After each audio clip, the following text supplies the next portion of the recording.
Niddah Daf Samach.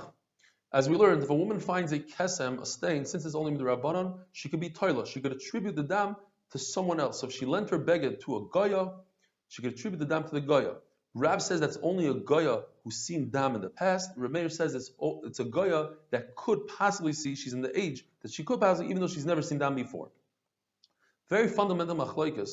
How far do we go when we say toila? So if a woman has seen dam for one day, she becomes a zavak tana.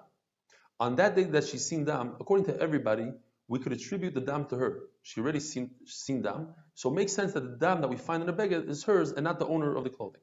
But if it's the following day, the day that she's keeping a clean day, Reb Shimon Gamliel says we continue to attribute the dam to her because she sees dam, she's tmeya.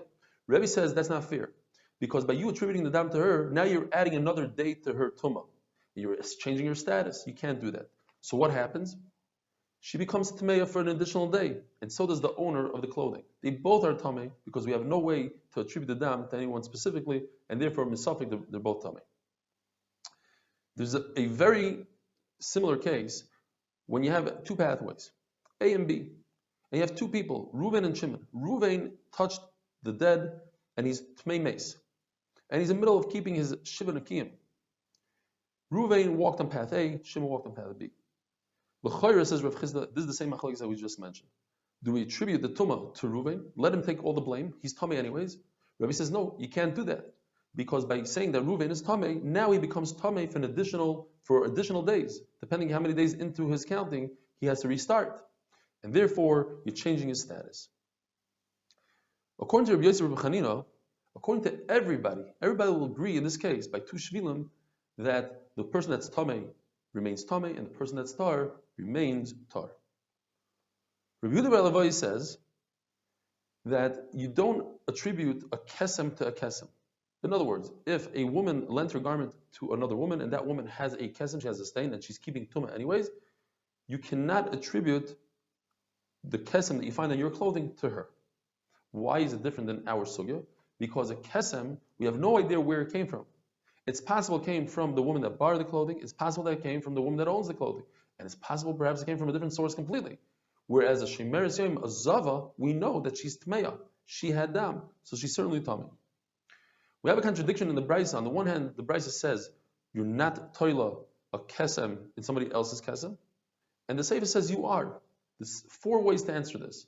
3 of them are, the first way will be the Reish is Rebbe, the Sefer is Rav Shimon Gamliel. The other way would be that the whole thing is Rebbe, and where it says that Ein Toila, we're talking about on the second day. The second day Rebbe says you can't add Tumah, but on the first day everybody agrees anyways that you could attribute the Tumah to the Zava. Or you could say that the Reish and the Sefer go according to Rav Shimon Gamliel, and we're talking about if you go retroactive to be Metamet Taharis or going forward. Going forward, Rav Shimon Gamliel says you cannot do. Going backwards, retroactive, you could be Metama. Or perhaps we're not talking about, the Sefer is not talking about a case of associating and attributing kesem to a kesem. Rather, it's talking about a different case. We have to stick in a couple of words, change the price around. And what's going on is that we're talking about a woman who lent her garment either to a guy or to a woman who's keeping tar days. In other words, she gave birth, let's say, to a girl, and from day 15 to day 80, she's completely tar. So therefore, I could attribute the dam to her. It doesn't affect her, and that's what the Brisa is saying, that the balas hakesem is toila in those women. We learned in the Mishnah that Reb Nechemia holds that when it comes to a kesem can only be on something that's mikabel tuma. So if a woman finds a kesem on the ground, it's not a kesem. And a Chiddush says the Gemara, earthenware is only mikabel tuma on the inside. So therefore, if you find the kesem on the outside, obviously it's not mikabel tuma, but the Chiddush would be that I don't make a gzeira the outside because of the inside.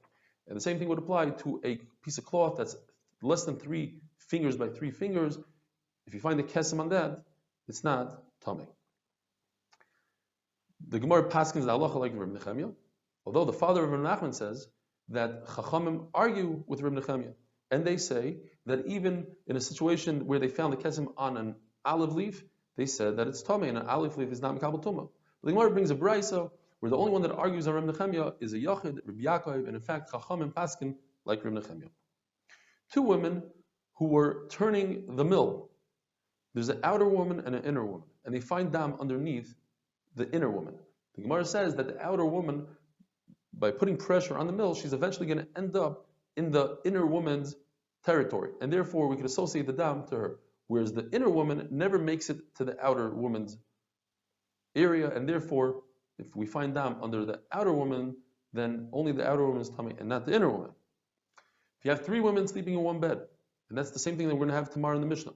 But in this case, they're all touching each other. And therefore, if there's dam, we have to attribute the dam to all 3 of them, and all 3 of them are tummy because it's possible it came from all 3 of them. If one of them checked and she sees that she has no dam, then the others are tummy. If they all checked and they don't have dam, then all of them are tummy because we have to attribute the dam to someone, and since we have no one to attribute the dam to, then they all become tummy. If you have 2 women, one is pregnant, one is not pregnant, or one is nursing, one not, one is an elderly, one is not, or one is a woman who's never seen dam before, these women could attribute the dam to the other woman who sees dam, and it's normal for the other woman to see dam.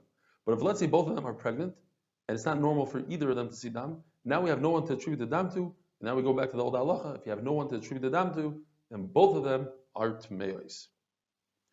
We learned in the beginning of the Masechta that there's 3 zmanim after tashmish. There's miyad, immediately.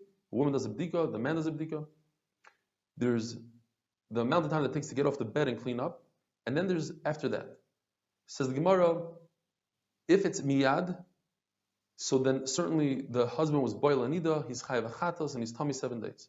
If it's at the second zman, then he's only chayav oshem tali, b'safek. And if a woman finds dam in that shear after she dealt with taharas, then the taharas are tali. You don't burn them. But if she finds in the first shear, miyad, then the taharas are tali. And in the third shear, which is after the second shear, then the husband doesn't bring a carbon, and nothing happens to the taharas. Rabbi Ishia says we have to distinguish between tashmish and taharas. By tashmish, we could say the reason why the dam didn't come out is because of the husband. But by taharas, there's no reason. If she just was dealing with taharas and then she saw dam immediately afterwards, why wasn't there dam during her dealing with the taharas? Obviously, she wasn't the niddah then. She only became a niddah afterwards. The Gemara brings 2 mishalim. There's an older guy walking with a kid, and the kid wants to rush ahead, and he can't. He's held back by the older man. As soon as they separate, then the kid goes on his way. The same thing with the dam. As soon as the husband separates, the dam comes out. And the other mashal is if a person puts his finger in his eye, he won't start tearing until he pulls his finger out, and that's the mashal to tashmish. Have a wonderful day.